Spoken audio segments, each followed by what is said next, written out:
there. It's Gary Parrish. Welcome back to the CBS Sports Eye on College Basketball podcast, where we sometimes discuss camel fighting dodo birds, leaky black. Matt Norlander is here with me. If you're watching on YouTube, smash the like button like you are Brandon Davies. You have consent.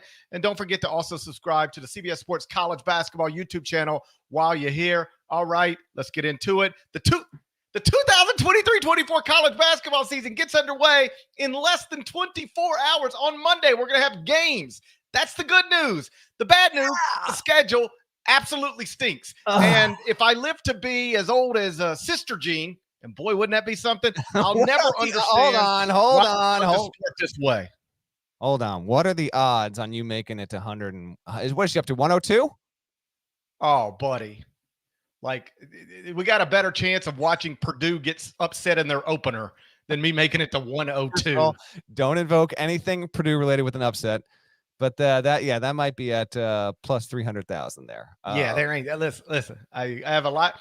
I don't think there's any real chance that I could live to be the same age as Sister Jean is right now. I also don't think I'd be interested in doing it. Although she seems like she's having a blast. Yeah, of course. I don't think at 102 I would be having a blast. It depends on who you are at 102. That's yeah. But you make it to 102. I mean, buddy, I ain't doing so well at 46 if you ain't noticed. That's not the point. The point is this. Yes. If I live to be as old as Sister Jean, which we've established ain't going to happen, I'll never understand why we have to start a season this way. Opposite Monday Night Football with 0 games between ranked teams and just one blowout after another, probably on the schedule. There's got to be a better way to do this. So let's start here. Okay. Deadleg, explain to me why we can't start the season better than this. All right. So listen, we got a lot of good, fun stuff to get to on this show. This is our first Sunday night show of the season. A reminder, we will be Sunday night shows live every Sunday with the exception of one from now until the end of the season. We will not be doing, I'm just programming note right now. We're not going live Sunday night, Christmas Eve. Maybe not New Year's Eve. That's to be determined, but there's no chance Christmas Eve we will be allowed to do podcasts on Sunday night. So with that in mind, for those tuning in live on YouTube, we appreciate you. Hey, YouTube. And we have, there it is, it's back. After an off season, it's back. I don't know if we have opened our Sunday night episode every season the past 4 years with this lament, but it's happened multiple times, and doesn't mean we shouldn't do it again. Not exactly trying to play the hits. I wish this wasn't still something that we had to discuss. But the reason why it's happening is you have, maybe as quick on this as possible. You have coaches who are in charge of this, okay? And if they wanted to go out and seek a matchup between a really quality high major team, and this is anyone from, we've got a couple that are involved, and we're gonna get to those games that are Monday, Tuesday, but everyone else from like a John Shire to a Matt Painter to a Kelvin Sampson to a Danny Hurley to a Rick Barnes to a John Calipari, up and down the line, to a Kevin Willard, to Tommy Lloyd, to a Mark Few. I'm not saying these coaches, some of these don't schedule well non-con. Of course they do. The reason they will point to is, hey, listen, our rosters and the opponents that we are facing have never been more what the hell is going on with this whole situation than they are now. So you bet your ass I'm going to schedule a game against a cupcake the first time I have my team all together to play its first game of the season. That's what I hear. That's what I hear. Sweet. I know. I agree. And what we used to have that we no longer have is, and this is a weird year in terms of the season is 154 days long for the calendar from tomorrow through the end of it. It's a longer season by 1 week because of how the calendar falls. So we're even starting 1 week longer this season. We used to have the Champions Classic open the college hoops season on a Tuesday. Now that's 8 days away. So not optimal, not ideal. So with all of that, it's up and down the slate. It's obviously terrible. It's in the hands of coaches, and we need, if you are guiding a team that is projected to be top 25 level, for the betterment of the sport, I'd love if these coaches weren't so scared to just schedule one damn game, home road. If I got to accept a neutral, I guess I got to do it at this point. I'll take anything. But we've got like 2, maybe 3 notable games in the first 3 nights of the college basketball season going up against Monday Night Football. And it's obviously a terrible deal for college basketball. This is a problem the sport can't seem to fix. And Parrish, why is that? Because if you give coaches leniency and reason to not make the sport as good as it can possibly be, way more often than not, they are going to take the easy way out. Yeah, this should not be interpreted as any shot at any individual coach. I don't mean it that way. If I were a coach of a high major program, I might do the exact same thing, largely for the reasons you've already laid out. In addition to, I don't think my fans want to see me start 0-1. All right. So I understand it from a coaching perspective. I just wish there was somebody or something that could make it undeniably clear this is not good for the sport of college basketball. We don't need all of you playing interesting games on the opening day, but we do need some interesting games on the opening day. No other sport starts like this. Yeah, even name another sport that starts. I feel like college football, and it depends. There's some big games on that opening weekend every time. It's not like, how about this year? This year I'm not huge. counting the week 0 when people just with 3 teams play on a Saturday. Nobody pays attention to that. That doesn't matter. With that, I think we had Colorado at TCU, which was surprisingly good, and maybe one other good one. College football doesn't have this to the degree that college basketball has. In fact, college football, in my opinion, in the first 4 weeks of the season tends to, from the ratio of the schedule to really good college football games, it feels like from a national appeal standpoint, sometimes it gets stuck with 2 good games in the month of September. So I'm not going to say that college football doesn't also face this issue, but maybe not quite on the level that college basketball now has, where, listen, love to be back here on a Sunday night previewing the season, but we have built a podcast and a show tonight that is going to be more big picture leaning than it otherwise should need to be, because there's just not a ton of matchups and storylines to get to over the next 48 hours in this sport. On what is actually the real opening week of college football, we had Florida, Utah, 2 big brands. Solid. It's solid. We had and TCU, Colorado. I think we had Colorado, TCU, and that was big because of the way it unfolded. We had North Carolina, South Carolina. That's at least 2 big rival programs against each other. We had LSU, Florida State. That was obviously that's good. Yes, that's good. And then on that Monday, we had Clemson, Duke. So there was at least, it wasn't at the time. I mean, that wasn't a major one. That was just, we'll see. Yeah. So we do have some. That's, again, I can't stress this enough. I don't need everybody to play a game that is interesting, but it would be nice if somebody did, and almost nobody did. Yeah, give us 2 ranked matchups. Our first major matchup, GP, is not until Friday. That's exactly right. Do you know how stupid it is to be like, woohoo, college basketball's here, and it's like, all right, I don't want to watch any of this except for maybe one game on Monday. Let me run you through it. 21 of the 25 teams in the AP Top 25 poll are opening the season on Monday. None of them have a game against a fellow ranked opponent. And number 23, St. Mary's, is playing a D2 school that I never heard of. All right? So we have 20 ranked teams playing games against Division I opponents on Monday. Again, none of these games are ranked versus ranked.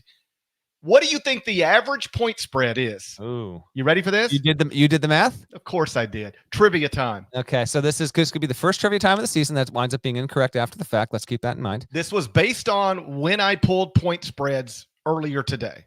Obviously, point spreads can change. Don't fact check me and think you're getting over. This is where the numbers were at the time. We have 20 games scheduled for Monday, the opening day of the college basketball season. 20 games featuring a ranked team against a Division I opponent. What do you think the average point spread in those games is? All right, so just for those 20. Yes. They're all D1 on D1 or no? D1, we have 20 games that feature a ranked team against a Division I opponent. 21 games featuring a ranked team, but St. Mary's is playing a D2 school. Can I is it correct if I land within, give me a correct north or south of 3 points? I think that's okay, fine. All right. I'll say on average, give me the spread at, I'm going to say 23.5. Oh, buddy. It's 26. And that's a win. That's a bingo bango. That's a bingo bango. Also terrible. That's awful. I can make it even more awful if you'd like. The average point spread in these games, ranked teams against Division I opponents on Monday is 26. There was only 1 point spread under 15. One. And that's number 21 USC minus 2.5 against unranked Kansas State. Every other point spread featuring a ranked team against a Division I opponent is at least 15.5 or higher. The average is 26.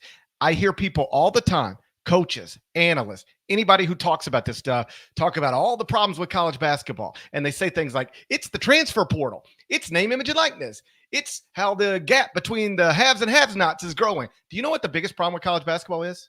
If we're being honest, too many games are total mismatches that shouldn't even be played.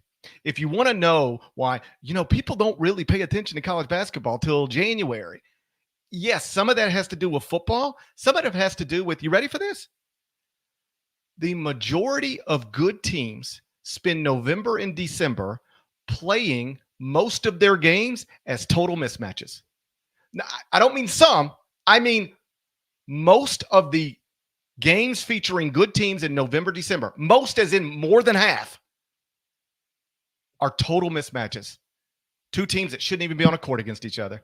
Kentucky, for instance, I just pulled two of the biggest brands in the sport. Kentucky this season has 13 non-league games. 9 of the 13 are against sub-100 KenPom teams. KenPom projects Kentucky as at least a 15-point favorite in 8 of their 13 non-league games. And one of them, by the way, isn't even Louisville. I'll make that bet right now. I'll take Kentucky minus double digits against Louisville right now, but KenPom only projects it, I believe, as 8 because it's at the Yum Center. Mm-hmm. So 62% of Kentucky's non-league schedule is just supposed to be blowouts. What are we doing? Duke has 11 non-league games. 7 of them are against sub-100 KenPom teams. KenPom projects Duke as at least 16-point favorites in 7 of the 11 non-league games. 64% of their non-league schedule is supposed to be total blowouts. I didn't go through every team, but I bet you what you would find out if you went through all 25 preseason ranked teams, roughly 60% of their non-league schedule is garbage. You're asking fans to pay attention to games that should be total mismatches, total blowouts. Why do you do that? For context, you ready for this? In the NBA on Saturday, there were 0 double-digit spreads. 0. Celtics minus 9.5 over the Nets was the biggest number on the board. On Sunday, today in the NBA, there's only 1 double-digit spread. Mavericks minus 12.5 over the Hornets, I believe. That's it. In the NBA, almost all of your games are going to be single-digit spreads.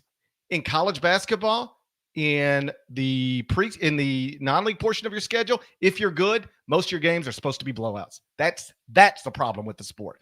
And that's a byproduct of having 363 Division I teams. It's 362, but yes. KenPom has it at 363. I would argue with him. Are you sure about that? You want to bring up KenPom right now? I'm not sure about anything at this point. Why don't you scroll down there? I think it's 362 for this year. Well, that's disappointing. Yeah. What was it last year? It's 363. So we're moving in the right direction. We're moving in the right direction. Cut off another 150. And I'll be happy. Some of this is a problem that will never go away. Understandably so. Some of these teams are going to schedule bye games, play at home, make money. And you don't want to have an outright gauntlet where you're playing 30 games of quad 1 or quad 2 level. I get all that. Just we're asking, personally, I'm asking top 25 level teams to open, 10 of you guys, take it upon yourself. All these dudes sit around and talk about what's best. We got to do what's best for the sport. Yeah. Play somebody on opening day. That would be best for the sport. This is a leadership void, and no one can force these coaches and programs to do it. They have to do it of their own volition, and some aren't scared. But a lot of these guys, they want to coach a game against a projected 14-win mid-major so that they can get an idea of what their rotations can be, how their guys fit. I get it. It's bad for the sport big picture. Fortunately, we have a couple of games that actually have some decent appeal and a couple of coaches that weren't afraid to do it. But this is really one of the bigger things that plagues the sport. Something tells me, we'll try and get Sam on the podcast here before the end of the show, Sam Pacini. But I feel like even for a guy like Sam, there's only 4 games he's legitimately caring about in the first 4 days. And it's stuff like Auburn, Baylor, USC, K-State, maybe Georgia, Oregon, New Mexico, St. Mary's, which is like a mid-major special. But yeah, no, it's a big issue. And as Russ from the Boneyard pointed out earlier in the show, in the chat, women, They have 3 games on Monday, opening day of the season, between top 25 teams. And he said this is a uniquely men's college basketball issue. And he is correct on this front, particularly in this season. In a season in which, by the way, Zach Edey's still plenty big, but you can easily make the case that Zach Edey's not the most famous player in college basketball. That would be Caitlin Clark for sure, and then maybe Angel Reese even outflanks Edey at this point. So we love the sport. Can't wait for the season to get going. But there's still plenty of cosmetics that need to be attended to, and hopefully this is not something that we have to open next year's season opener podcast with. But until I see change, I remain skeptical that won't be the case. Like you mentioned, there are at least 2, probably only 2, but at least 2 interesting games over the next 2 days. We'll get into those next, both of them. But first, a word from our partners. Well, you need your sports news anywhere? We've got breaking news to bring you. Then get your sports anytime you want them. Big trade news overnight to discuss. Because we know you need sports all the time. A lot of movement in the rankings this week. A legend adds to their legacy. We're bringing you that breaking news right here on HQ. CBS Sports HQ, anywhere, anytime, all the time. There are at least two interesting games over the next 2 days. Monday night, 10 Eastern, in Las Vegas. Number 21 USC versus Kansas State inside T-Mobile. Then Tuesday night, 9 Eastern, in Sioux Falls, number 20 Baylor versus Auburn inside the Sanford Pentagon. So shouts, credit where credit's due, to Andy Enfield, Jerome Tang, Scott Drew, and Bruce Pearl for opening the season with something interesting. All coaches should be so brave and courageous. Yeah, and the way that the preseason polls broke down, unfortunately, neither of those 2 games are top 25 matchups because you've got Auburn on the outside looking in, Kansas State on the outside looking in. Both those fan bases, they have expectations that their programs, K-State and Auburn, will occupy the rankings more weeks than not this regular season. We'll see if they can get it going. We'll break down those 2 games. I'm just going to give you the quick heads up here on other stuff that's like outside the margins, but you got Georgia versus Oregon, 4:30 Eastern, a true TV special on Monday afternoon. True TV season is already here. Georgia versus Oregon. I have a personal interest in that game because I picked Georgia to be a top 50 team, to this skepticism of many. And then I will give, this isn't a game that has a lot of national zing to it, but in the Garden State, this is a great job by Steve Peichel scheduling Princeton, and they're going to play in Trenton. That's a 7 Eastern game. Get used to this, Big Ten fans. That is going to be a peacock tip. But Princeton coming off a Sweet 16 matchup, going against Rutgers. Good on Peichel for not dodging that. Really like to see that. Iona at Charleston is on Monday. That's a mid-major special. Both those teams coming off NCAA tournament appearances. Charleston still has Kelsey there. Iona now has Tobin Anderson.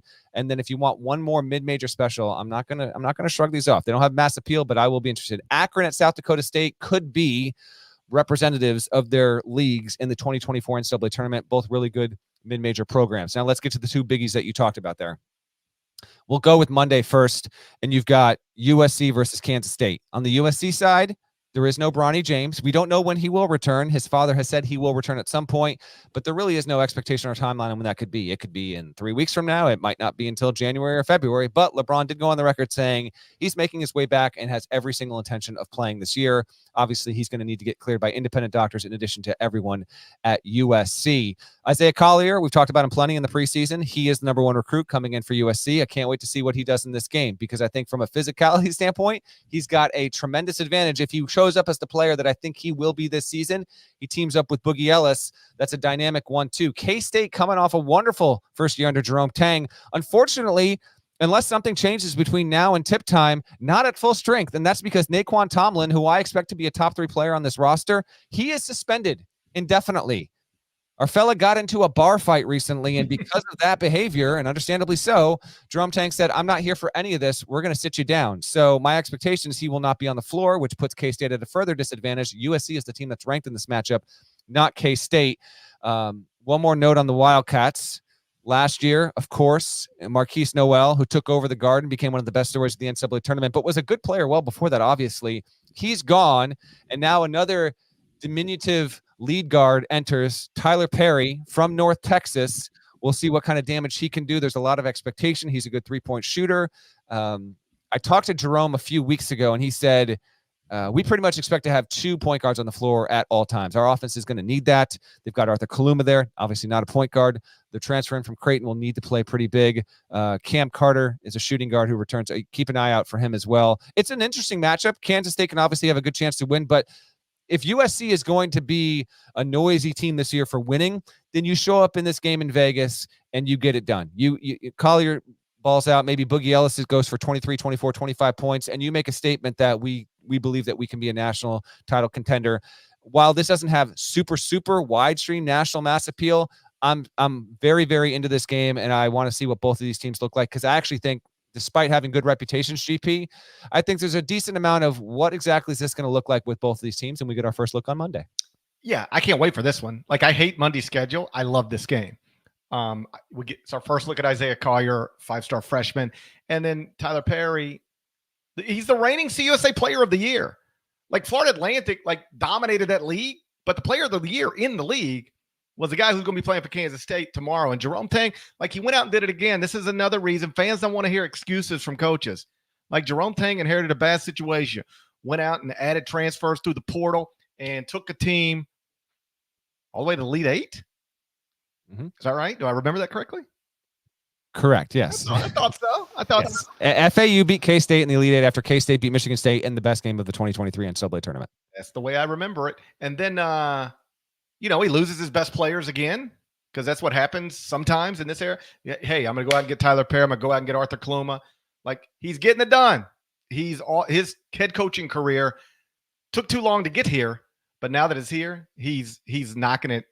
He's knocking it completely out of the park. So I can't wait for that game on Monday. I will watch USC Baylor, Monday Night Football, and I guess some women's games. And that's been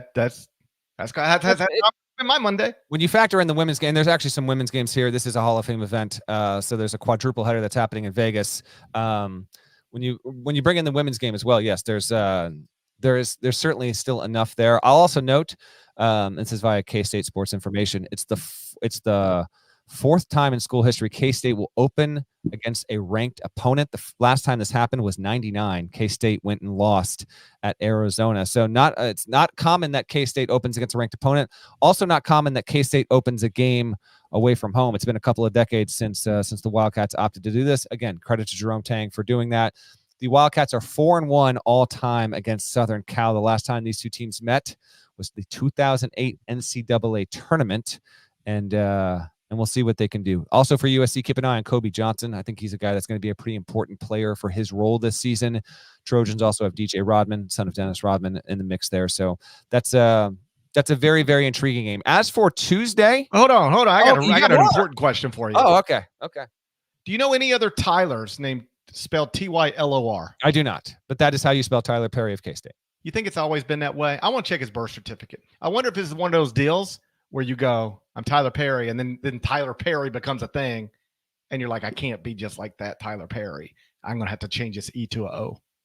I bet you if I really dug in, I could find out that Michael B. Jordan hasn't always been Michael B. Jordan. It's just at some point he was like, I can't. Well, why wouldn't you? Yeah. I can't be Michael Jordan. When Michael B. Jordan was on The Wire, was he in the credits as Michael B. Jordan? Somebody needs to look that up. I don't know. I genuinely don't know. I bet you that's the move. Actually, I think it's working out pretty well for Michael B. Jordan. I feel like that was a necessary pivot, and he's only been better for it. Michael B. Jordan's doing great. You tell him, like, there was this. I saw this clip on the internet the other day, and it was these women. They're sitting around talking. You know how women sometimes talk. So they're sitting around talking, and they were like, if you could smash any famous Hollywood person, who would it be? All right. And the woman raised her hand and she was like, Michael B. Jordan. So it's like, all right, that's a nice thing to hear about yourself. And then you know what this other woman said? Johnny Manziel's ex-wife. You know what she said? She said, been there, done that. Okay. And I'm like, we got 5 beautiful women sitting at a table talking. One of them said, I would love to hook it with Michael B. Jordan. And the other one said, I already hooked it with Michael B. Jordan. Who's better than Michael B. Jordan? This is your midday diet, scrolling on the phone, just so we're clear on this. I mean, all times of the day. All right. Yeah. Just wanted to make sure. Yeah. Anyway, I bet you Tyler Perry ain't always been OR, and I know Michael B. Jordan ain't always had that B. All right. File a FOIA request to K-State. We're going to look into this. Yeah. Okay. We got to look into this. Okay, Tuesday night, Baylor Auburn. Yeah. That's a game. And actually, there's one more game. Are we maybe on upset alert? Slight one, 6:30 Eastern. UNC Asheville, reigning Big South champs at Michigan.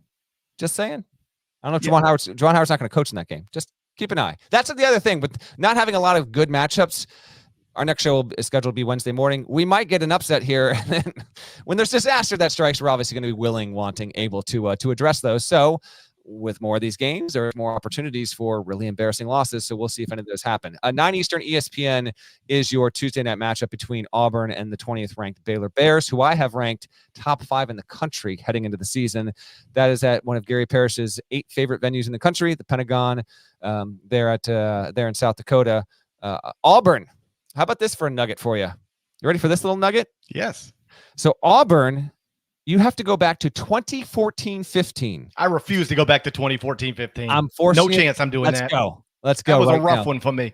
The last time Auburn's first matchup with a top 40 Ken Pom opponent resulted in a Tigers win was 2014-15, meaning every single season since then, you got to face a top 40 opponent at some point, whether it's game 1 or game 3 or game 7, game 10, whatever.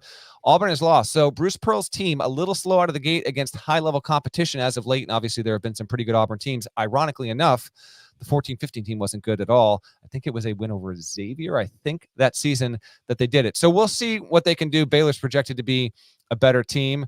I've been bullish on the Bears for 3 months now, but really in detail in the Big 12 episode. Ray J. Dennis, get ready to know the name, comes from Toledo, best player in the MAC last season, arguably, and I think he's going to explode in his role for the Bears. Alongside Jacoby Walter, you get Jaden Nunnan, VCU transfer, Eves Missy getting a lot. I mentioned this on a recent show too. Eves Missy getting a ton of buzz out of Baylor from the NBA scouts. We'll see how much run he gets, but a super talented stretch 4 type. Excited to see him. Walter's the more highly ranked prospect, and he is expected to thrive. Oh yeah, by the way, they bring back Jalen Bridges as well, and Everyday John, Langston Love. I love this Baylor roster. I'm not as high on Auburn. Janiyah Broome is there. Obviously, Jalen Williams, Aiden Holloway is the freshman to know, Katie Johnson. It is an entertaining matchup, and that's a great venue. It tends to give us some pretty intriguing non-con games that tend to be competitive there. And Auburn obviously has the coaching, the personnel to win this game. I'm expecting Baylor to win, but this is all we're asking for is like give us Auburn, Baylor level kind of games instead of 2 in the first 2 days. Give us like 6 or 7 of these in the first 4 days, and we'd be happy as all can be. As it is, this is really the only one that you can really build your Tuesday night around if you're eager and thirsty for the season to start. I know we're not officially picking games. We're going to save that for the Final Four and one on Friday, but I do like Baylor to win this one, and I'm interested to see just how good Baylor looks right away, because I think their ceiling is sky high. Yeah, a game on day 2 of the season featuring 2 Final Four coaches, one of whom has won a national championship, and 2 5-star freshmen in Jacoby Walter and Aiden Holloway. Like that's good stuff. Like Tyler, I asked, you know any other OR Tylers? I should say Mr. Puck Monkey in the chat. Okay. Reminds me, Tyler McGill. I watched him have so many spot starts for the Mets. He's a spot starter for the Mets. There's another Tyler, but I still don't think there's many of them. Okay, well, there you go. And I don't think there's a lot of them. And I'm not convinced Tyler Perry used to be I bet you if we look at that birth certificate. New question. Aiden Holloway at Auburn. Do you know anybody my age named Aiden? Oh gosh. Don't you have a son named Aiden? That's the thing. Now we look around. I have a 20-year-old named Aiden. There's an Aiden Holloway in college. There's an Aiden Mahaney in college. There is. Spelled differently than Aiden Holloway, by the way. That's right. I think there's a run on Aidens directly tied to the Aiden character in Sex and the City, who was a thing about 20 to 25 years ago. No clue. I'm out of my depth here. I think that's what happened. I think just like Jalen Rose, and then we had all these Jalens, Kobe Bryant, and then we had all these Kobes, Aiden from Sex and the City, and now we got all these Aidens. So you're saying Jalen, Kobe, Shaq, of course, Shaquille. Yeah. So we don't have a lot of Shaquilles running around, do we? I guess we do. Oh, sure we do. Oh, we got a bunch. Oh, yeah. Are you kidding me? Yeah, I'm not kidding got you. it out. I was kidding you. I mean, yeah, I was kidding you. Reese in the chat says oldest Aiden I know is like 17. You might have something here. I think I'm onto something. Boy, I think I'm onto a lot of stuff today. My bud Pablo Torre did the Jalen one. I'm going to have to get him on the 8 in case, see if he can make it happen. Yeah. Who you got in the game, by the way? I'm going to ask you to make a pick. Not for the record. Doesn't count to the tally, but Auburn Baylor. Who are you going with? On any neutral court game, I'm just going to revert to the top 25 and 1. I have Baylor ranked. I don't have Auburn ranked. I'll take Baylor over Auburn in a competitive game. This is Bryce, and I don't care. That's enough out of you, sir. Let's get to some predictions. Hey, so I was at dinner earlier, and Deadleg sent me a very long text message of, hey, have a bunch of answers for these things. It's called producing and podcast prep. No, I know. I'm not mad. I'm just saying I didn't get the text until I was already at dinner with the family. And so then I had a choice to make: be a good husband and father, or be a prepared podcast host. And what do you think I did? You already know. You already know. We'll get into that next. My little pop quiz at dinner. But first, a word from our partners. Wake up to football highlights and news from around the world with the one and only Morning Footy team. Rise and shine, football fans. Welcome to Morning Footy. Start your all-day football craze with Morning Footy, part of the all-new Golazo Network. All right, Deadleg. Boy, you sent a long text message, and it was I could either focus on my children, or I could try to figure out who are the first-year power conference coaches who are going to make the NCAA tournament in year one at their new schools. I put Maybe the food aside. you I focus your energy on your children at other times, like instead of scrolling through, seeing what 5 women are talking about the celebrities they may or may not have encountered in an intimate way. How about that? Buddy, I don't mean to be misleading. When I do that with my children. Oh, okay. We do that together. It's a family exercise. It's like 5 too, right? That makes sense. Yeah, I got one's 9, one's 6. Solid parenting. You bond however you bond. Okay. All right. So we got some predictions here, but as always, holding ourselves accountable, I'm going to flash back to a year ago. No, I don't have an audio drop for this. Here were some preseason predictions that we got right and we got wrong. Over under 0.5 games canceled due to COVID. I took the under again. Parrish took the over for the third straight. I still believe in COVID. You don't believe in COVID. The third straight year. You ain't even had your 5th booster shot. I'm debating even putting in. You ain't even had your 5th shot. We actually, and I can't give you the ones, but I know for a fact there was at least one game canceled to COVID last year because it got brought up on the show, and so it happened again. How many COVID shots have you had? I don't know. I've lost count at this point, I guess. I've had 5. 4? I don't know. I've had 5. You don't even believe in COVID anymore. Okay. That's why you keep taking the under. Okay. I'll take the over. Hey, I'll take the over again right now. Okay. Here we go. Duke court storms under John Shire in year 1. I set the over under at 1.5. I took the under. You took the over. Who do you think won? I hope me. You lost. Yeah, I don't have it here. Where is you lose? Take that one. The only fan base to storm the floor on Duke last season was your Clemson Tigers. Yep. Sounds like something Clemson would do. Duke lost games on the road because this was a thing that happened more times than not when Mike Krzyzewski was there, and now Shire takes over, and these fan bases couldn't give an F. Duke lost a neutral. The neutral is not going to happen. So they lost the neutrals to Kansas and Purdue. They lost at Wake, didn't storm the floor. Lost at NC State. Nope. Lost at Clemson. Did. Virginia Tech. No. Miami. No. Virginia, no. When did Virginia Tech get so good they can't storm the court on Duke? They didn't, and it was a 3-point finish. Like there was Hunter Couture stole the ball in the closing seconds. Duke couldn't even get off the final shot. I can still see the fans storming the court at Virginia Tech after a win over Duke, and Dick Vitale on the headset with Seth Greenberg, and he's like, "You're going to the NCAA tournament," and they didn't do it. I remember this. They did not go. He tried to put him in. 2.5 weeks left of the season. They were a bubble team. You could you know Jerry Palm's watching that like they're not in. They're not in yet. You know Joe Lunardi and Jerry Palm couldn't. They were so frustrated by that gesture. So we were 1-1 there. Yeah. Next one we both lost. The last, and we will get to this one too. Last undefeated team to fall would have happened before or after January 1st. This was a half right, half wrong. We both said it would happen after January 1, and it did. My team was TCU, which lost its third game of the season. Hold on, there's more. TCU lost at home to Northwestern State. Oh, come on. To Northwestern State. Brutal. They're not good. GP had Houston, which made it to 9-0, lost December 10th to Alabama. Trivia time. Who was the last undefeated team in men's college basketball last season? The chat, hold off. I don't want GP looking. Who was the last? They would have been in your top 25 and won. I got to figure. I want to say Purdue. No. I am going to give you, let's see if you can get in 3 guesses. That's okay. Guess one's wrong. Not from a Big Six conference. Oh, was it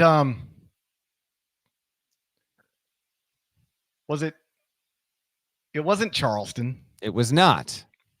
I'm taking that as a guess because if it was, I would have given it to you. No, that was just me thinking Come out on. loud. Then That was me thinking out loud. Yeah, of course it was. Okay. You don't know any Aidens that are older than me. Okay. I think I got it. New Mexico. Boom. I got to get an answer right on the board. I'm going to try and get that by the next show. Yes. Correct. You got it done. And buddy, that went the wrong way, didn't it? How about that? So great pull. New Mexico got to 14-0, was the last unbeaten team, lost on January 4th, did not make the tournament. Pulled to Clemson. Yep. I predicted single-digit seeds from 2022 that wouldn't make it in 2023. I went 5 for 6. LSU didn't make it. I was right. Murray State, bingo. Wisconsin, nope. Colorado didn't get there. Seton Hall. But the one that I said wouldn't get there that I was way wrong on, that would be Marquette, 2 seed.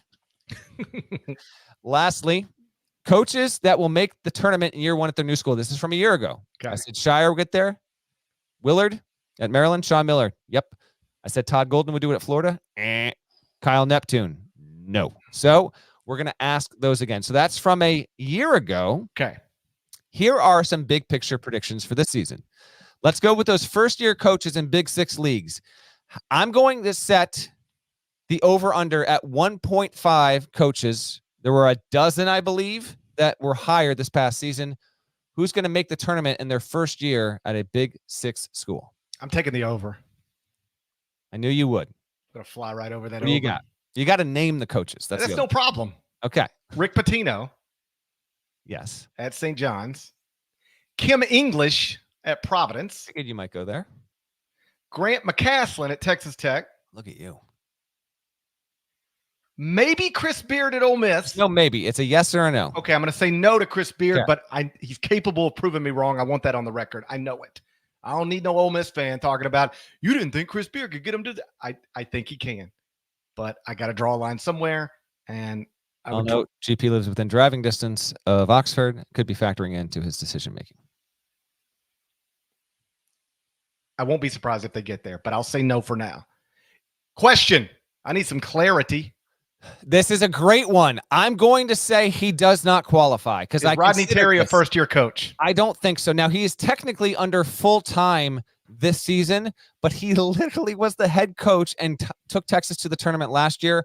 I am not including him in the calculation. Okay, that's fine. So then, but we both believe Rodney Terry will be in the NCAA tournament. We'll both set him over here.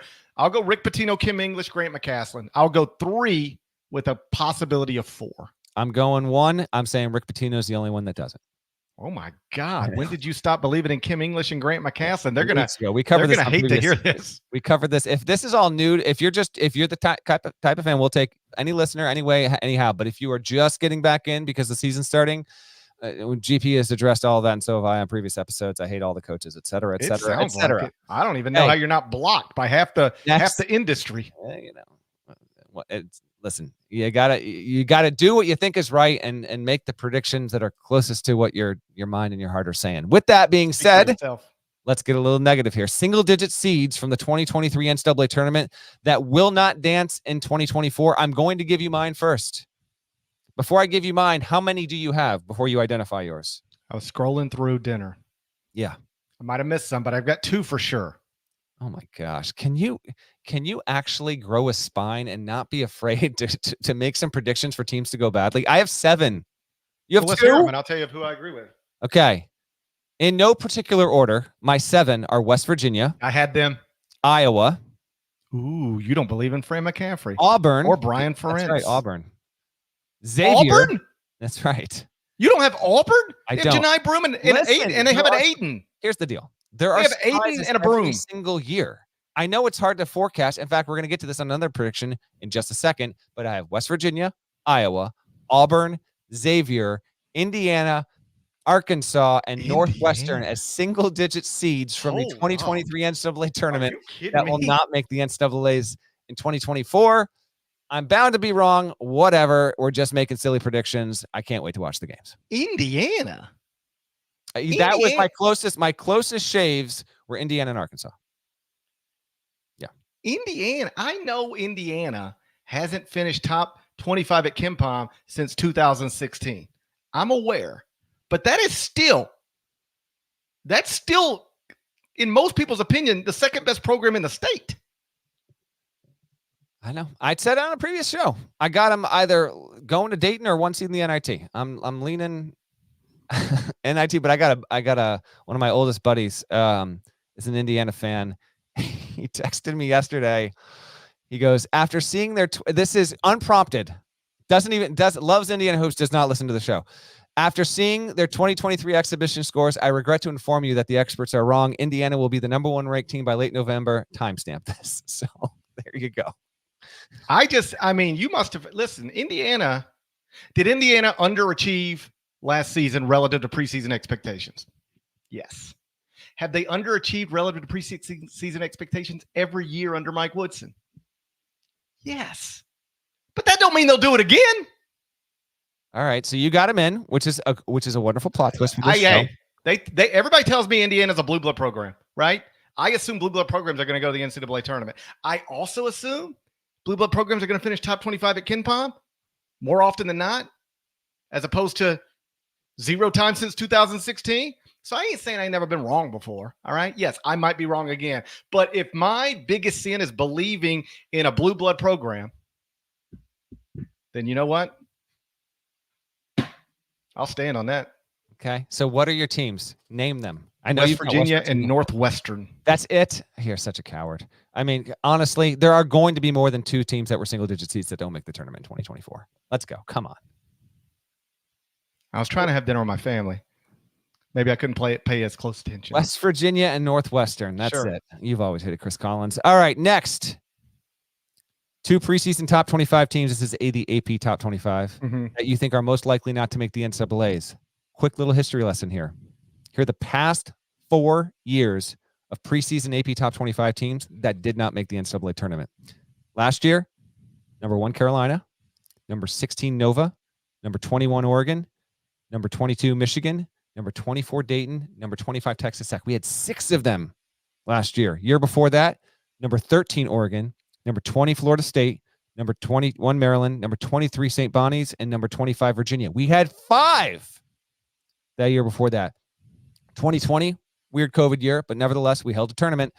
Number 9 Duke, number 10 Kentucky, number 18 Arizona State, and then although there was not a 2020 NCAA tournament, according to the KenPom projections and bracket forecast, in the 2019-2020 preseason AP Top 25, these teams that were ranked then were not projected to make the tournament. Number 9, North Carolina, number 14, Memphis, number 19, Xavier, number 23, Purdue, and number 25, ECU. That's 5 teams.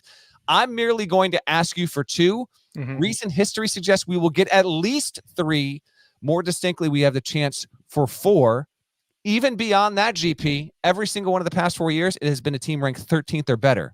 So give me 2. Okay. I'll take 3. Personally, I want you to take 3.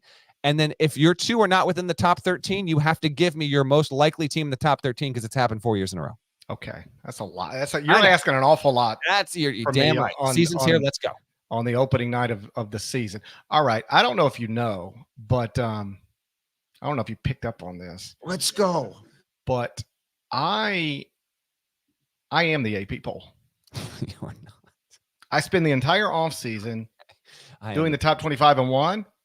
And then the AP voters have to jump on and submit ballots. And hey, this might surprise you, but do you know what the AP top 25 poll is? It is 25 teams that are also in my top 25 and 1. There you go. The only exception, I have St. John's, of course, and the top 25 poll does not. but 25 of my 26 teams are in the AP top 25. So this exercise, I just got to go look at my 2 lowest non-St. John's teams in the top 25 and 1. Terrible. And those are Alabama and Villanova. So I've got Alabama and Villanova, I guess, is the most likely top 25 teams to not make the NCAA tournament. All things considered, the ways things might go sideways, the team might be trending in a weird direction in the past year or two. You don't have to pick your lowest ranked teams. Yes, I do. My mind cannot compute anything other than that. Okay. Then to that note, are you going to pick, we've had a team 13th or better 4 years in a row not make it. Are you going to pick whatever team you have 13th to be that candidate that's most likely to do it? No. Okay. So who would you pick in the top 13 that you could say, you know what? If we're going to misfire on one of these teams, here's the one for whatever reasons why I could see it just not working out for him. I don't even want to say this. Say it. Let's go. I'm not even comfortable saying this. It's time to get uncomfortable. But I think if you're being smart about it, this would be the team you would identify. Make me proud right now. Florida Atlantic. Correct. That's right. That's the team. And you know how it happens? Here's how it happens. They take some non-league losses, and then they can't make up for it in the league, and then they get bounced by Memphis in the conference tournament championship game, and they don't have an at-large resume. Certainly possible. That's the way I'm not predicting it, but that's how it would happen. Pomeroy recently, he published something over on his Substack a few days ago that basically looked into the history of teams that were preseason top 10, but had not occupied a spot at any point in any week in the previous 5 seasons in the top 10 of an AP top 25 poll or the coaches poll, and how those teams did traditionally. And it was hit or miss. But the teams that were outside the power conference structure that found themselves in that position, and he went all the way back to the expansion of the tournament to 64 teams in the mid-'80s. That's where teams tended to be more vulnerable than not. Now, you had plenty of instances where those teams did wind up finishing top 20-ish, but if you are going to fade FAU, history suggests it's more likely than not that is after not 5 years in a row, and with FAU, it's even longer than that, never established itself as a top 10 team in the eyes of voters. Now it's there heading into a season. The history would suggest it might not happen. So objectively speaking, FAU would be the most likely candidate. My teams in general, and I forced myself to pick 3. I'm ready for Arkansas to prove me wrong, but Arkansas is the team that I have lowest that's ranked highest. So Arkansas would be the team that I have to pick in that instance. I could see it North Carolina. North Carolina didn't go so well last season. We'll see how much this roster changeover winds up mattering or not. So I think North Carolina, it's not outside the realm of possibility that things go sideways again. Again, you are always going to have preseason ranked teams that aren't making the tournament. So we're just trying to identify those. And then Alabama was my 3rd pick on that. If forced to pick 3, but let's be real. Kentucky, it's not unthinkable. We've seen it happen recently. Texas, I can't really see it happening, but they did just, now Rodney Terry is easing into that job. It's not unthinkable. Villanova, are they going to get back on track? Not unthinkable. And then, although I expect this team to be the best team in its league, like if San Diego State wound up not doing it, recent history suggests that teams outside the power conference structure that get into the preseason top 25 are especially vulnerable at not doing it. So I don't expect it to be the case with the Aztecs, but nonetheless, there are some candidates. We're going to almost certainly see at least 2, but 3, 4, even 5 is not outside of the question there. Next one. Oh, by the way, I got one more. Miami, I think they're going to get there. Predictives are not heavy on Miami. Voters are. There's a big discrepancy there. Wouldn't be unthinkable, but I'm big on the Canes. All right, how many at-large bids to teams outside the 6 big high major conferences? Recent history for you. Last season, there were 5. In 2022, retroactively giving the American Athletic Conference power conference status, which I did, there were 6, not even counting American Athletic Conference at-large teams. So last year was 5, year before was 6. The 2 tournaments before that, 2021 was 4, and then the 2019 NCAA tournament was 4. I'm going to set the over-under at 4.5 at-large bids to non-Big 6 programs. What's your number? Under. As you noted, we had 7 power conferences. Now we have 6. I'll get an at-large from the WCC. So let's say Gonzaga wins the automatic, St. Mary's gets an at-large. Florida Atlantic wins the automatic, Memphis gets an at-large, or vice versa. And then I'll get a second team from the Mountain West, and that'll do it. So you're going 4? 3. 3. One from the WCC, one from the American, one from the Mountain West. Don't have that in front of me. I would think that ties a record if it is that anemic. I don't know if there's ever been a tournament with 2 or fewer at large bids in the 64-plus era. We'll see. I'm going to go, hopeless romantic here. I'm actually going to say 6 because I'm going to say 6. Yeah, I'm going to say 6. I'm going to say the American gets 1. I'll say the A10 gets 1. The West Coast gets 1.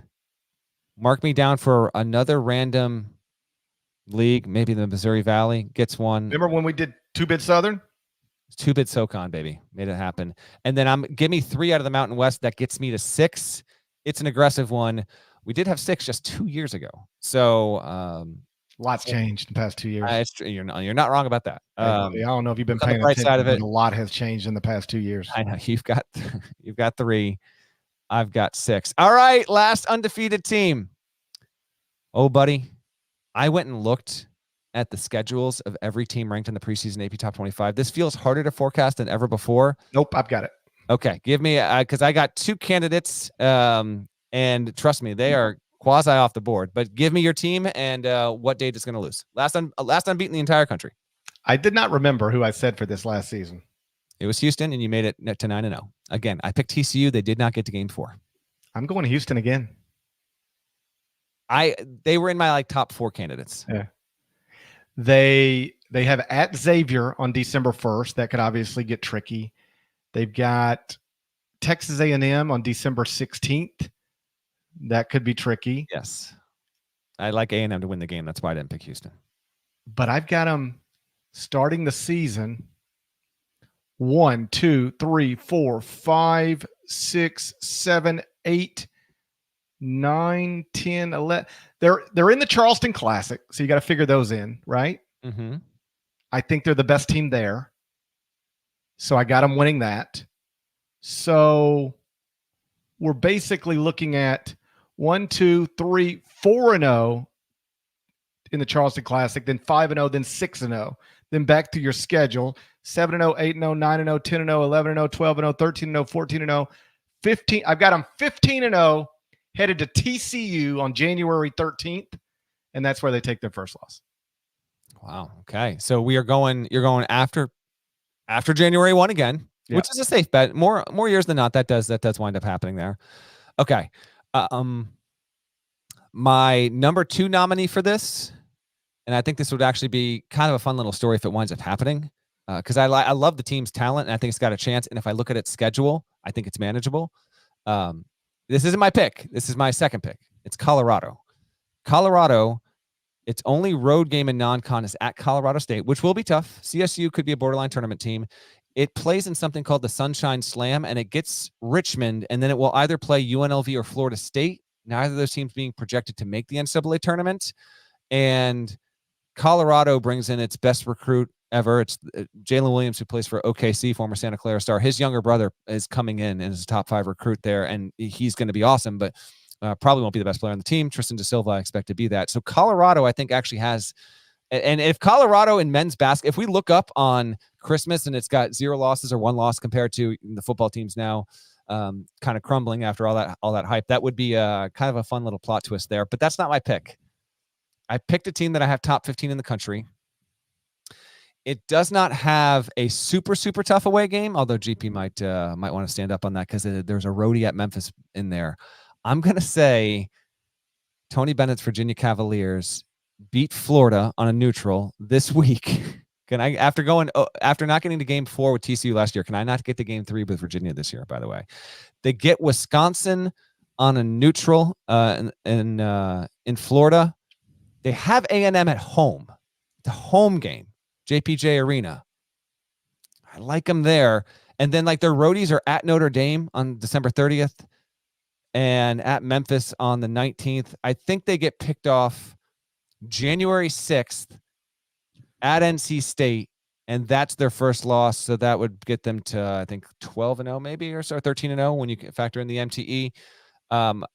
There are so many landmines for teams that are in the AP top 15 because there's a couple of really good MTEs. there might well be a team that emerges, but there's not, as GP can tell you, because he undoubtedly looked through this as well over dinner with this. Didn't even eat dinner. Didn't even really Didn't even eat dinner because you're looking through the non-cons of all these teams. It's hard to say with confidence that there's really any team that you would feel super heavy on getting even to mid-December without a loss. It's a fun little thought experiment. Virginia is officially my pick. I believe in Kelvin Sampson. He's got Colorado. Here's the problem with Virginia. It's not a problem. It could be Virginia. Who knows? But they are projected underdogs, according to KenPom, against Wisconsin, and then again at Memphis. Yeah. They're going to have to win 2 games KenPom says they ain't supposed to win. Tony Bennett against Wisconsin, native there, played at Green Bay. I like him. If they win that game, they either play West Virginia or SMU in the championship. So I like their chances there. But again, I'm higher on Virginia the most. I'm higher than on Reese Beekman the most. I think he's going to be a dynamite two-way player this season. Let's get some Zach Edey over-under action here. Last season, Zach Edey averaged. Did I put this in the text? I don't have it on my doc. I got it. He averaged 22.3 points, 12.9 rebounds. You add it up, that's 35.2. So last year, Zach Edey's combined average of points and rebounds was 35.2. That's pretty monstrous there. But with the idea that maybe his teammates will be supplying a bit more points, I am setting the over-under on Zach Edey for 32.0 points, end-of-season average points and boards combined. What are you taking? Over. Give me the number. It was 35.2 last season, and that was statistically one of the great seasons. It's asking a lot for him to match that. I agree. What'd you set the over? What'd you set the number at? 32.0. I'll go 33 over, barely. Okay, I got 32.9, which means I'm in I want to put a decimal. I want to do a decimal. Yeah, okay, there you go. Yeah, 33.2. 33.2. 30. Yeah. So I got a Price is Right chance at winning this thing. Okay, we both like it over. I don't know if he'll score. His point average might drop a point or two. I'm expecting the help around him to be a little bit better. All right, another over-under season long. Armando Bacot. 2 seasons ago, he had 31 double-doubles, tied David Robinson for the all-time single-season record, I believe. Last year, it was a drop down. He had 19. So I'm going to set the over-under for Armando Bacot double-doubles at 20.5 for this season, our preseason All-American, the guy we had at number 2 on our top 101 players list there. You going over or under 20.5 double-dubs for Bacot? Over. He should average a double-double for, I believe, the 3rd straight year, and he'll get over 19. My number is 23 when he calls it a career at the end of the season. What's your number? 22. Okay, there we go. Gonzaga has made 8 straight Sweet 16s, which ranks among the longest streaks in the history of the sport. Mark Few does not have a team that is loaded and considered to be a national title contender this season, although Gonzaga has a way of working into the top 5 of the polls and getting it done there. Will Gonzaga make a 9th straight Sweet 16, yes or no? Bennett. I just called you Bennett because I'm so used to talking to my producer, Bennett. That's good. All right, good times. Okay. Let's go. Dead leg. I don't know how familiar you are with Guns N' Roses catalog. Decently familiar, yes. But once upon a time, Axl Rose said nothing lasts forever. Even cold November rain. And if we were updating that song in 2023, we might have to. Why don't you go ahead and sing it? Nothing lasts forever. Even Gonzaga's Sweet 16 streak. Doom, doom, doom, doom, doom, doom, doom, doom. And we both know hearts can change. And we both know rosters change. Exactly. Nothing lasts forever. Even Drew Timmy's enrollment. Suddenly picturing Anton Watson in a music video from 1992. Don't you think that you need somebody? Don't you think that you need someone? Everybody needs somebody. You got Grammy K. You got Grammy. Don't you think that you need somebody? That's a nice way to close a long song, though, by the way. Okay. It's a good way to close a long song, I think.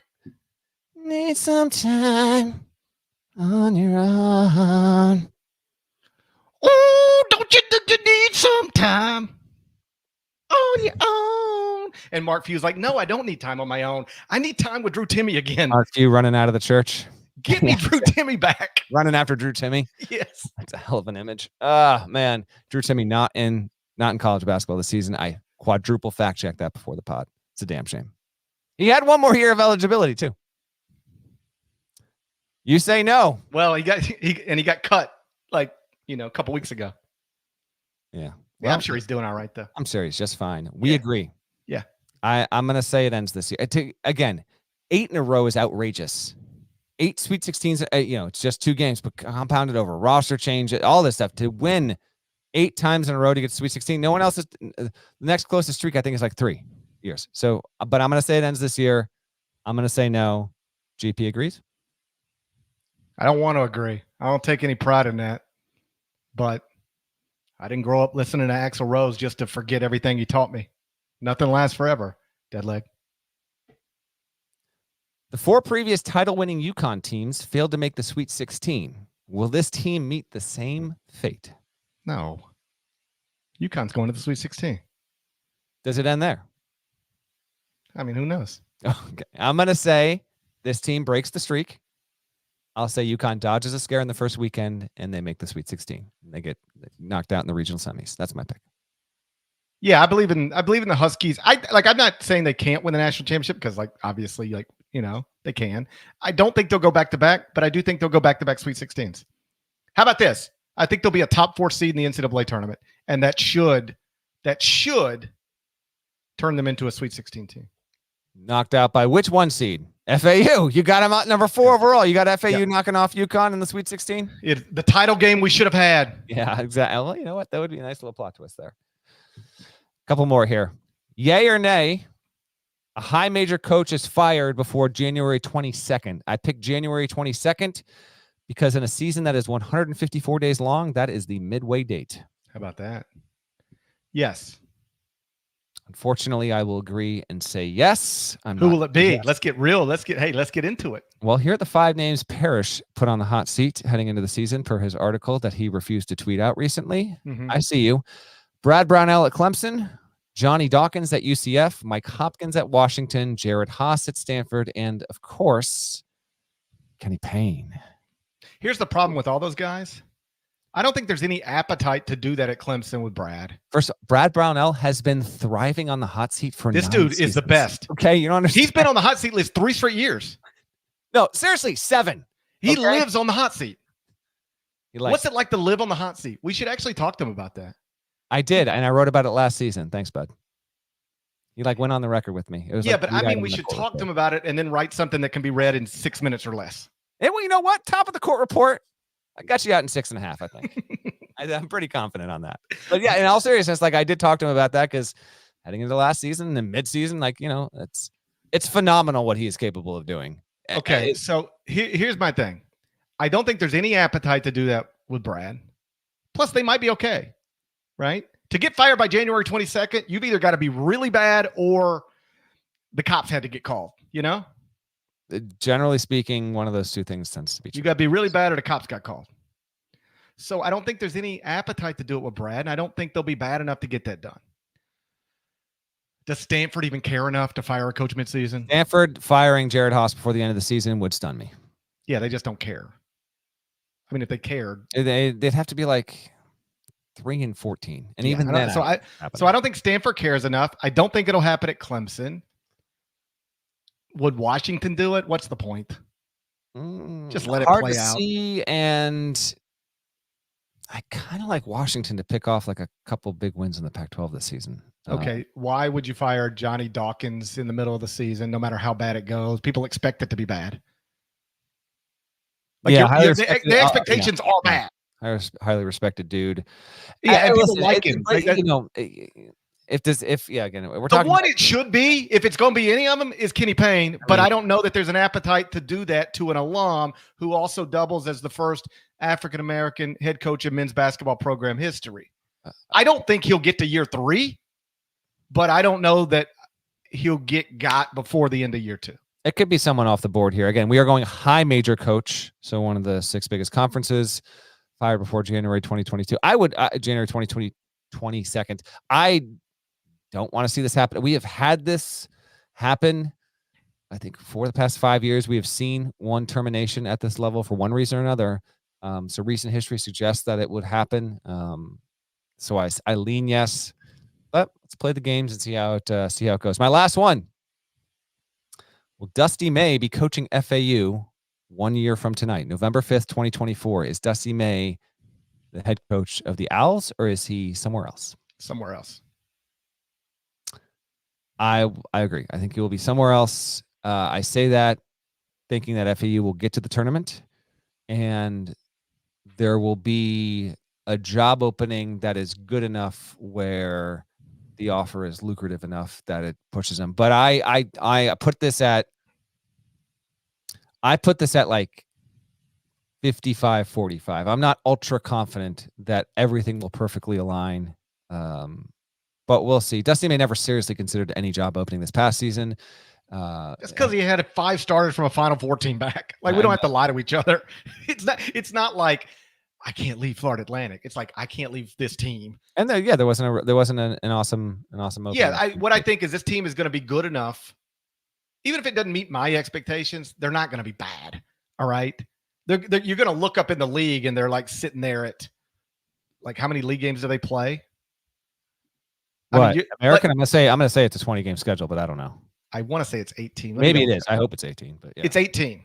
Okay. So you're going to look up in late February, and Memphis and Florida Atlantic are both going to be like headed toward 14-4, 15-3 type league records. So Florida Atlantic's going to win a lot of games. They won't be bad.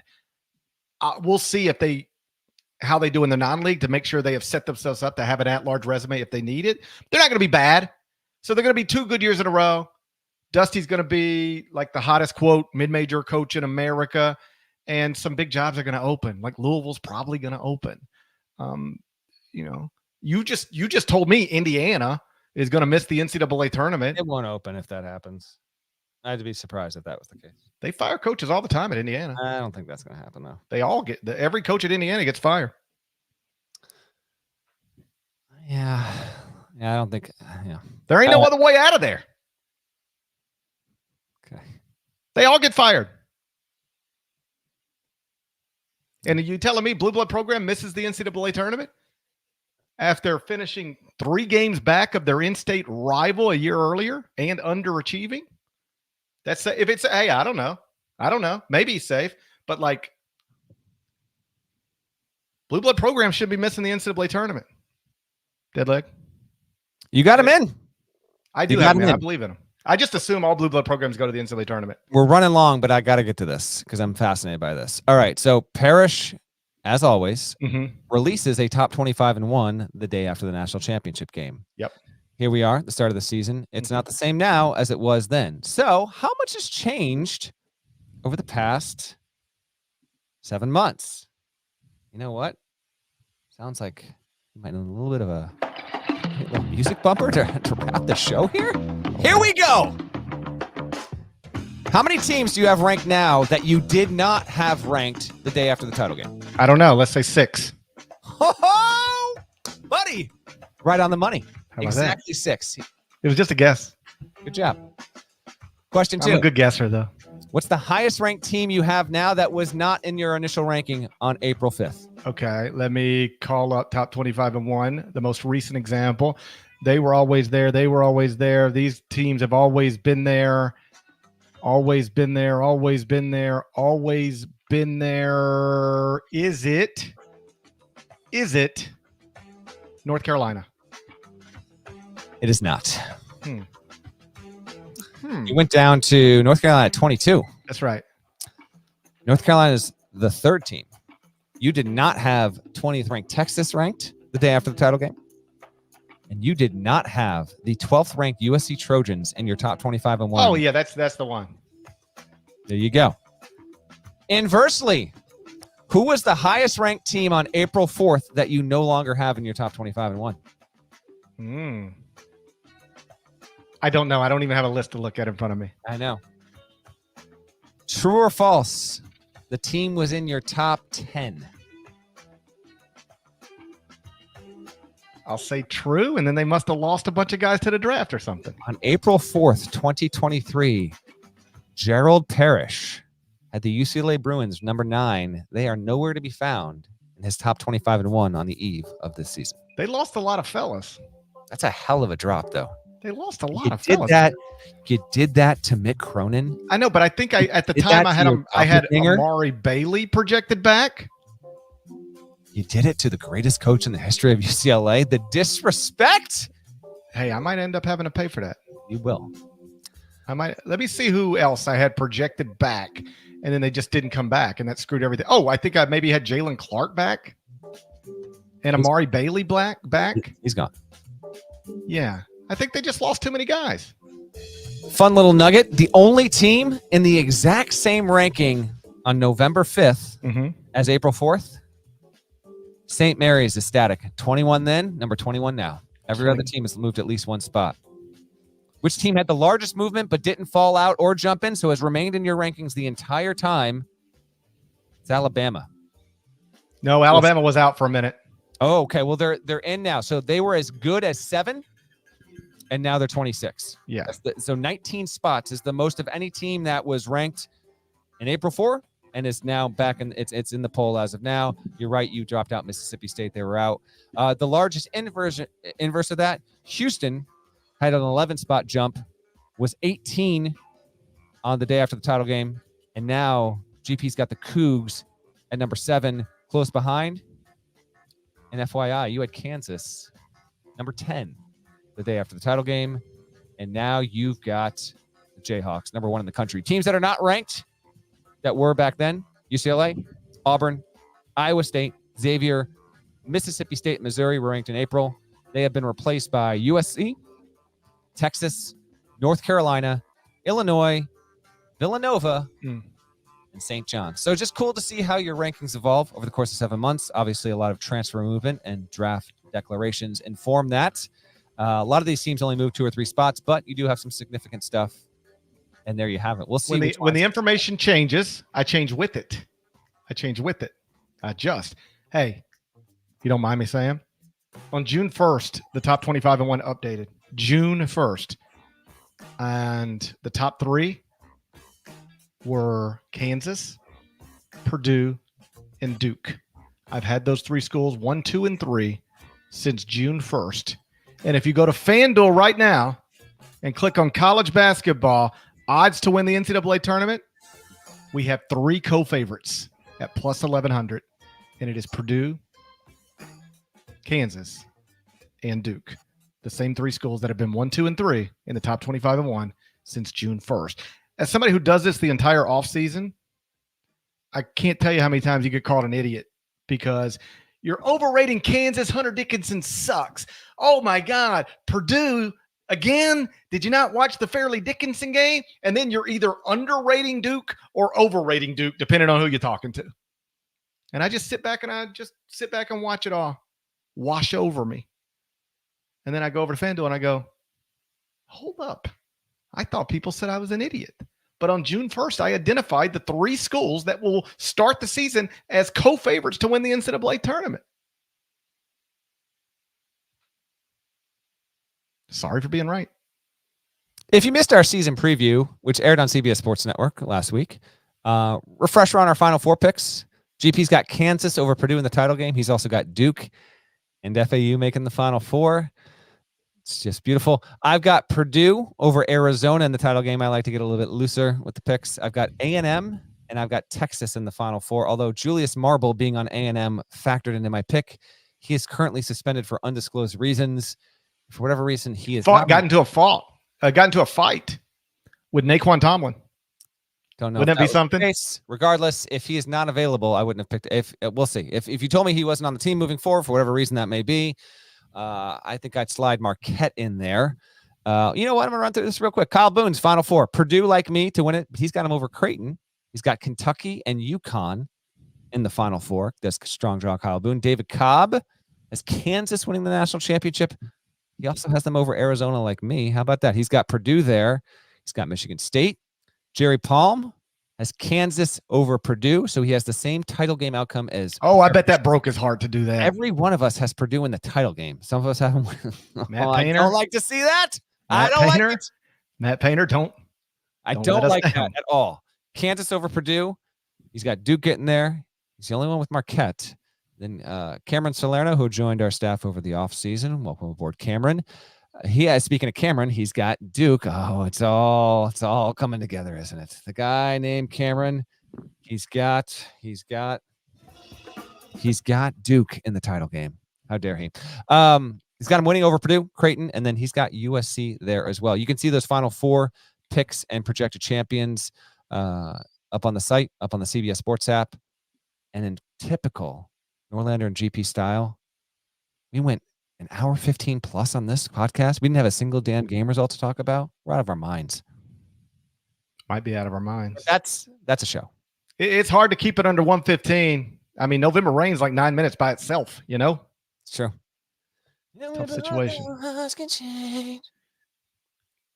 How does November Rain start? Can you get the lyrics? Can you get the first 4 lines right off the top of your head? I think the first 4 words are "when I look into your eyes" or something like that. Is that it? When I look into your eyes, I can see a love restrained. There you go. But darling, when I hold you, Right, that's don't enough. you know I feel the same as when I had We're done here. Philip Petrushiev. That's it. We're done. All right, it's time to go. Wednesday morning. Oh, let's give a quick programming heads up here. So GP's got his Grind City Media show. Also does it on YouTube, and that goes from 10 a.m. 10 Central, 11 Eastern to whenever I decide I'm done talking. to 1 Eastern. So whenever he's done talking. So with that in mind, before we really, for the foreseeable future, we are going to have our Wednesday and Friday live shows. If you want to watch it on YouTube in real time. 9 a.m. Eastern start times for the foreseeable future. And if things need to change because of schedules, they will. But generally speaking, Sunday, we hit that window when game results are done. Try not to interfere too much with the big football stuff. And then Wednesday and Friday shows. It's earlier this season. It was later last season. 9 a.m. Eastern time. You can catch up on the momentum from the night before. Shouts to Devin Downey. Shouts to Chester, South Carolina. Shouts to Terry, MF and Teagle legend. Shouts to Huck, Larnell. And shouts to Scott Drew. Hold on. I gotta get in here for one more thing. I had 2 people reach out to me. They say, you got to decide. Get Huck the hell out of there. Why? Huck was only included because we booted Terry Teagle. Oh. So you got to make a decision right now. Huck's only in that mix because of Terry Teagle's, 2.5-year banishment from the program. That's right. Yeah. That's interesting. Yeah. I didn't realize that. Yeah. 2 people found me on that one. Said, listen. How is it possible 2 people remember isn't that crazy? the origin of Huck, and I have no idea. I didn't remember this whatsoever. Hold on. I gotta see what this. Let's see if I can get this up in time. Hold on. Where was it? It was they said. Let's see if I can find it. Hold on. I don't know if I can get to it in time. I don't have it. Well, here's the problem. Huck's now a part of it, and is Huck even still alive? The only way he's not a part of it is if you remove him. And I was just reading a Dear Jane column earlier today. Do you ever read Dear Jane? I do not. Okay, I love Dear Jane. People write to Jane. She apparently has the best advice in the world. And so they write to her and they say, hey, Jane, I got a problem. Can you help me? And then she tries to help them. And then I read these and then I go, okay, if that was me, what would I do? It's a thought exercise. I put myself in these people's positions.